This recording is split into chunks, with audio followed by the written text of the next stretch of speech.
Alhamdulillah Alhamdulillahilladzi arsala rasulahu bil huda wa dinil haqq liyudhhirahu 'ala dini kullihi walau karihal musyrikun. Asyhadu an la ilaha illallah wahdahu la syarika lahu wa asyhadu anna Muhammadan abduhu wa rasuluh. Allahumma shalli 'ala sayyidina Muhammad sayyidil mursalin habibinal karim wa rasulina al-'azim wa syafi'ina yawmal qiyamah sayyidina Muhammad wa ala alihi wa sahbihi ajma'in. Amma ba'd. Fa ya ibadallah ittaqullah haqqa tuqatih wa la tamutunna illa wa antum muslimun. Saudara kaum muslimin sidang jemaat yang dirahmati Allah, pertama sekali saya berpesan khusus bagi diri saya yang menyampaikan khutbah pada hari ini dan kepada sidang jemaah sekalian, marilah kita bersama-sama bertakwa kepada Allah Subhanahu wa taala dengan sebenar-benar takwa. Yaitu sidang hadirin sekalian, tidak boleh tidak dalam kehidupan kita perlu melaksanakan segala perintah Allah Subhanahu wa taala serta meninggalkan segala larangannya, segala perkara-perkara yang boleh mengundang kemurkaan Allah Subhanahu wa taala. Mudah-mudahan saudara yang dirahmati Allah, dalam keadaan pada hari ini kita semua mempunyai azam dan juga cita-cita untuk menjadi seorang hamba Allah Subhanahu wa taala yang terbaik pada pandangan Allah.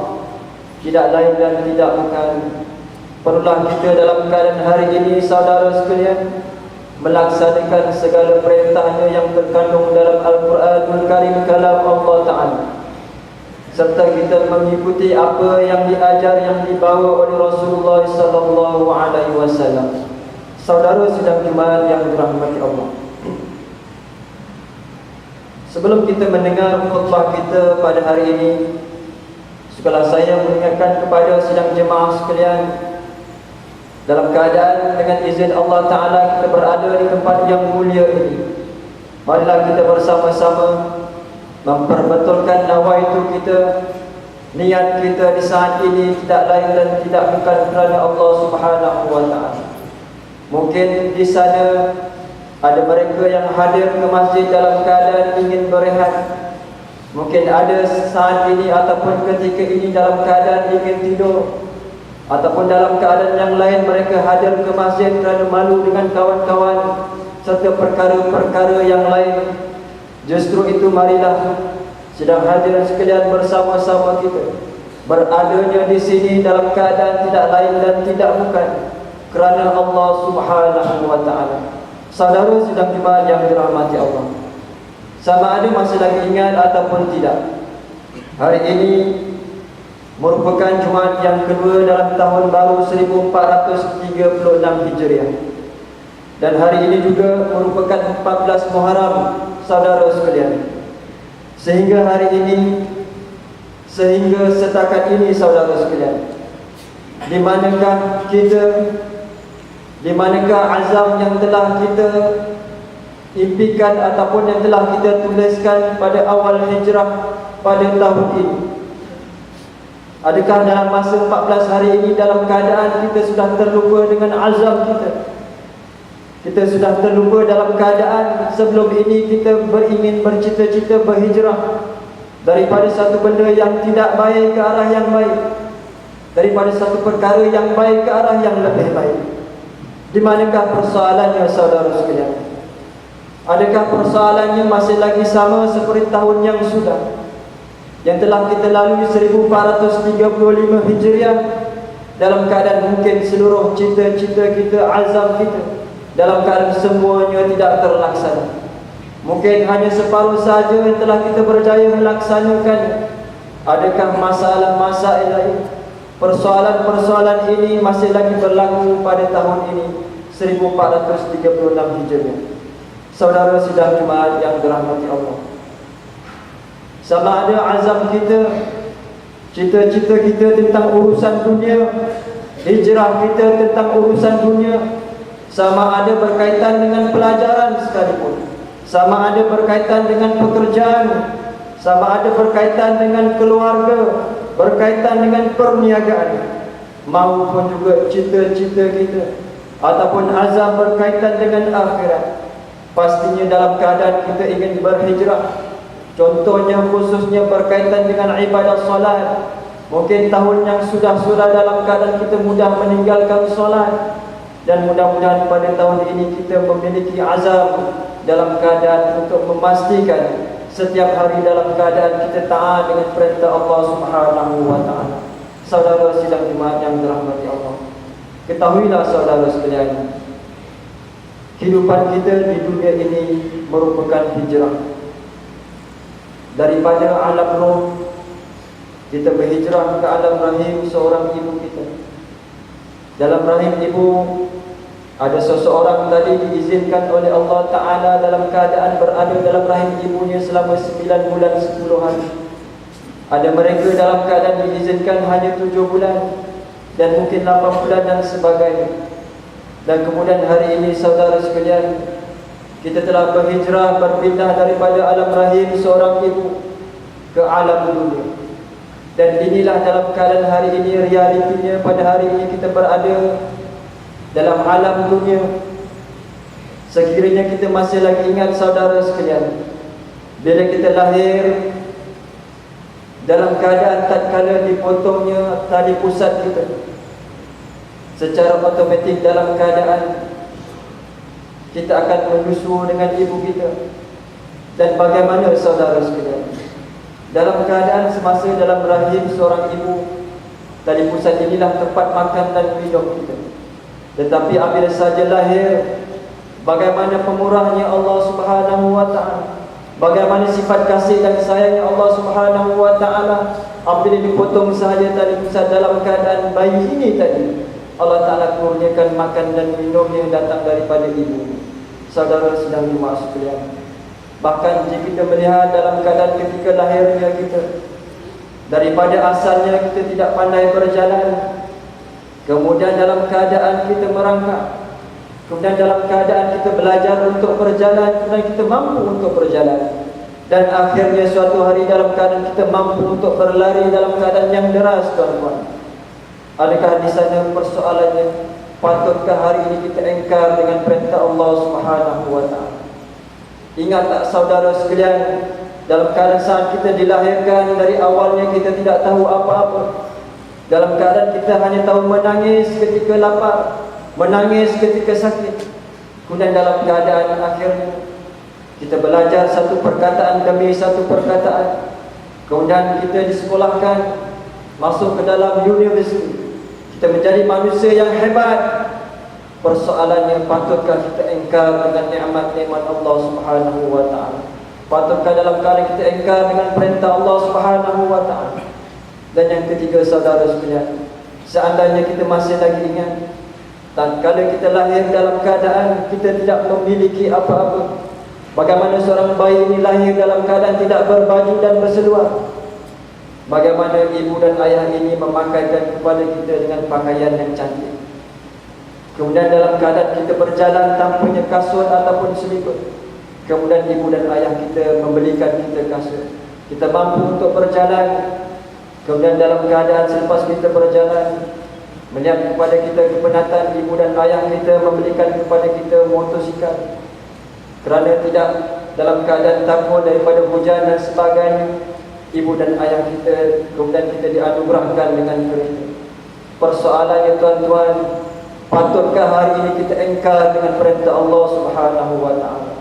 Saudara kaum muslimin yang dirahmati Allah, wajarkah hari ini saudara sekalian, dengan pelbagai nikmat daripada Allah Subhanahu wa taala, dengan nikmat kehidupan hari ini, dengan segala apa yang kita rasa pada hari ini, dengan apa yang kita miliki pada hari ini saudara sekalian, wajarkah kita engkar dengan perintah Allah Subhanahu wa taala?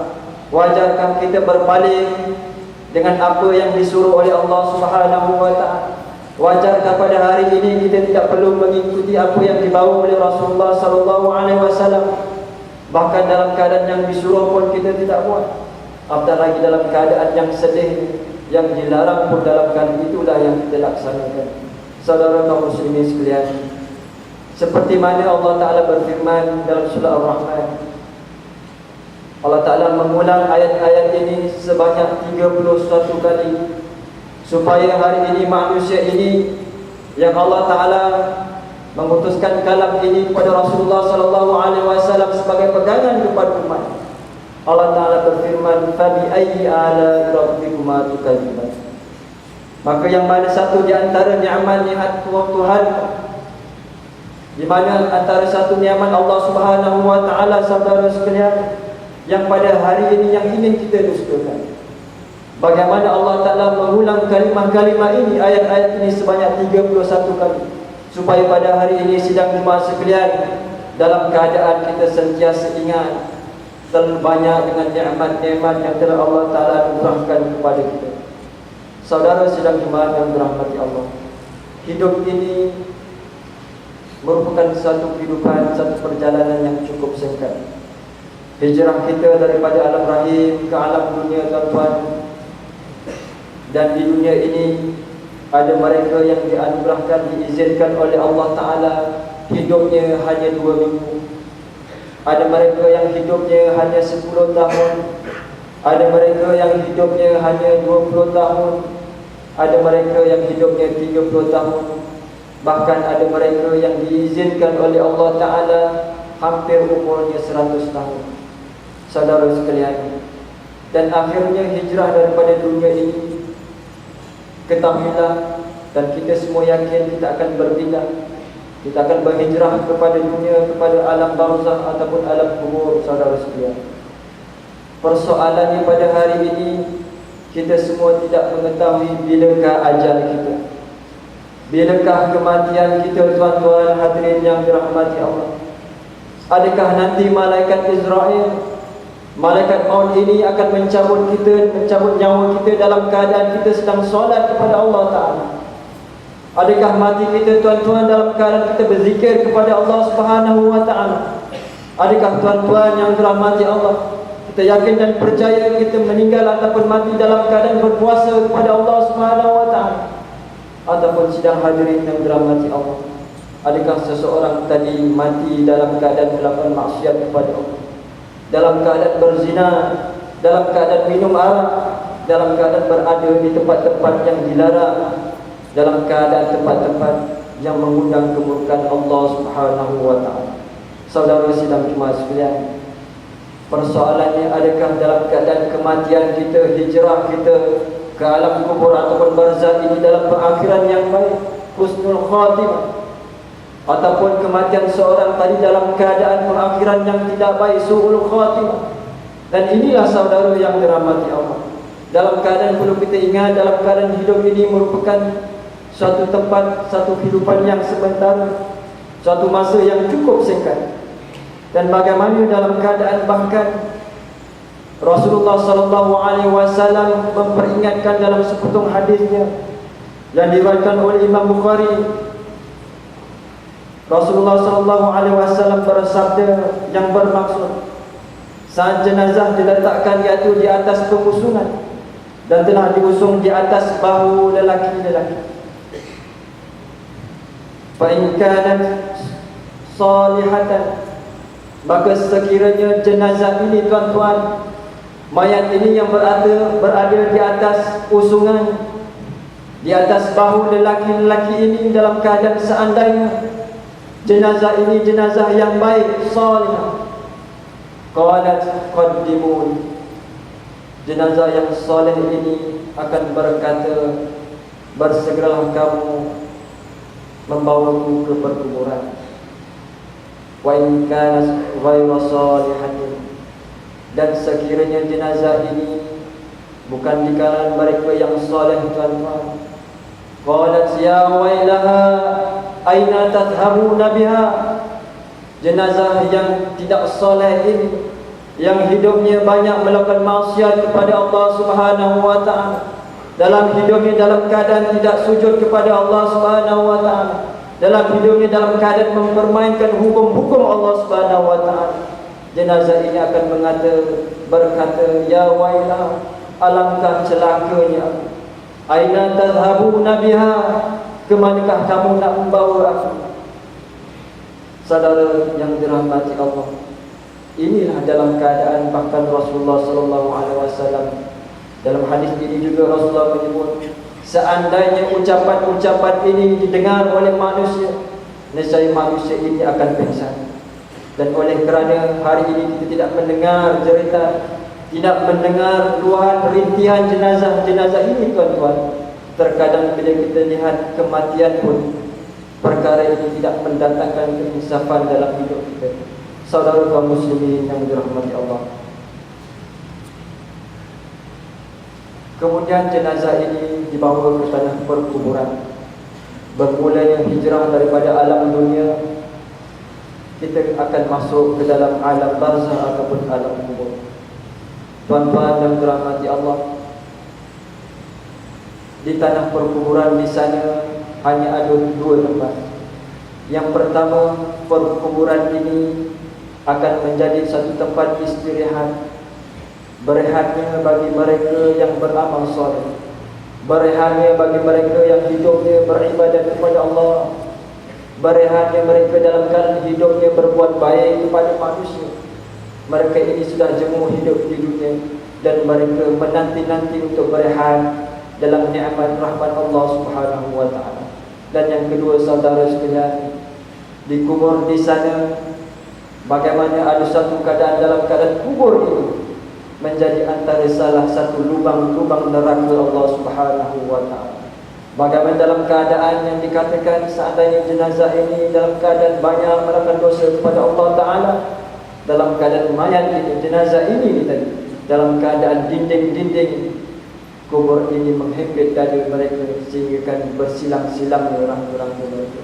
Saudara kaum muslimin sidang Jumaat sekalian, bahkan suatu ketika Siti Aisyah radhiyallahu anha bertanya kepada Rasulullah sallallahu alaihi wasallam tentang azab kubur.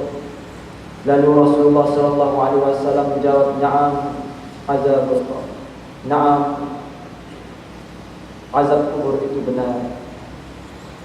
Kemudian Siti Aisyah meriwayatkan bahawa selepas itu beliau tidak pernah melihat baginda Rasulullah sallallahu alaihi wasallam meninggalkan doa bermohon berlindung dengan Allah Subhanahu wa taala dijauhkan daripada azab siksaan kubur.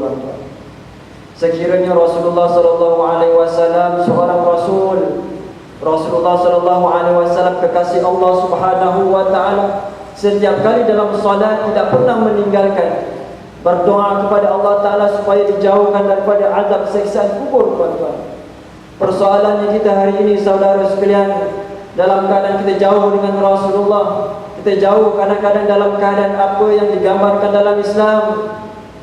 Solat pun dalam keadaan yang dikatakan tiang agama ini pun kadang-kadang dalam keadaan kita tidak solat. Dan bagaimana tuan-tuan, apatah lagi bagaimana seorang tadi dalam keadaan hidup dia tidak pernah pun berdoa kepada Allah Subhanahu wa taala, ya Allah, jauhkanlah kami, jauhkanlah aku daripada siksaan kubur. Saudara kaum muslimin sedang Jumaat yang dirahmati Allah, justru itu khutbah pada hari ini setelah saya bukan khusus bagi diri saya sekali lagi dan kepada saudara-saudara sekalian. Sebenarnya awal-awal hijrah ini 1436 hijrah. Marilah kita bersama-sama memasang azam kita, mudah-mudahan bila dah ada niat dan juga cita-cita ini, walaupun kita telah kembali kepada Allah Subhanahu wa taala, walaupun kita tidak sempat untuk dalam keadaan berubah sebenar-benarnya, mudah-mudahan inilah taubat kita kepada Allah Subhanahu wa taala. Janganlah tuan-tuan yang dirahmati Allah, azam kita menjadi pudar, azam kita layu, lemah, hilang begitu saja. Hijrah untuk berubah daripada yang tidak baik ke arah yang baik, yang baik ke arah yang lebih baik. Fikirlah tuan-tuan yang dirahmati Allah, khususnya kepada adik-adik di hadapan ini. Persoalannya, sampai bilakah hari ini kita ingin melakukan maksiat kepada Allah Subhanahu wa taala? Sampai bilakah hari ini dalam keadaan kita tidak mahu salat kepada Allah? Sampai bilakah hari ini dalam keadaan kita memakai pakaian yang menutup aurat dengan sebenar-benarnya? Adakah tuan-tuan hadirin yang dirahmati Allah, kita ingin berubah, kita ingin insaf, apabila sampainya amaran-amaran, sampainya musibah-musibah yang didatangkan oleh Allah Subhanahu wa taala. Contoh yang terbaru ini bagaimana di utara Malaysia. Allah Taala datangnya dengan puting beliung, walaupun yang kecil tapi mampu untuk meranamkan bangunan dan sebagainya. Sekiranya dahulu kita melihat perkara ini berlaku di luar negara, tapi hari ini tuan-tuan, puting beliung ini juga berlaku di tempat kita. Mungkin apabila ditanya kepada mereka yang belajar tentang cuaca, mengatakan ini merupakan akibat daripada perubahan monsun dan sebagainya. Tapi lihatlah dengan pandangan, dengan mata hati, dengan keimanan tuan-tuan, setiap apa yang berlaku di dunia ini, semuanya dengan izin Allah, semuanya didatangkan dengan hikmah-hikmah, memberi peringatan supaya pada hari ini kita beringat, supaya kita kembali kepada Allah Subhanahu wa taala. Justru itu saudara yang dirahmati Allah, marilah dalam keadaan, janganlah kita melewat-lewatkan dalam keadaan bertaubat kepada Allah Subhanahu wa taala, kerana kita tidak tahu bilakah ajal kita. Adakah kita dalam keadaan hanya menunggu sampai matahari terbit daripada barat? Ketika itu tuan-tuan, ketahuilah Allah Subhanahu wa taala menutup serapat-rapatnya pintu taubat. Dan dilihat pada waktu itu juga ketika matahari terbit daripada barat, manusia ini akan berbondong-bondong memenuhi masjid. Manusia ini akan berebut-rebut untuk membaca Al-Quran. Dilihat dalam keadaan si kaya akan mengeluarkan seluruh hartanya, diinfakkan kepada fakir miskin. Tetapi waktu itu saudara sekalian, dalam keadaan sudah terlambat, dalam keadaan kita jauh waktu itu dengan Allah Subhanahu wa taala. Justru mudah-mudahan dalam keadaan pada hari ini, dengan masih lagi diberi kesempatan pada hari ini, marilah bersama-sama kita berazam kepada Allah untuk menjadi hari ini, saat ini, ketika ini, keluar saja daripada masjid ini dalam keadaan kita berazam untuk menjadi seorang hamba Allah Subhanahu wa taala yang terbaik di hadapan Allah. Mudah-mudahan keimanan, ketakwaan kita sentiasa meningkat pada Allah Subhanahu wa taala. Barakallahu wa lakum fil Qur'anil azim wa nafa'ani wa iyyakum bima fihi minal ayati wal zikril hakim wa taqabbala minni wa minkum tilawatahu innahu was-sami'ul 'alim. Aqulu qawli hadza wa astaghfirullah li wa lakum wa lisa'iril muslimina wal muslimat wal mu'minina wal mu'minat fastaghfiru fa ya fawzal mustaghfirin wa ya najatal kafirin.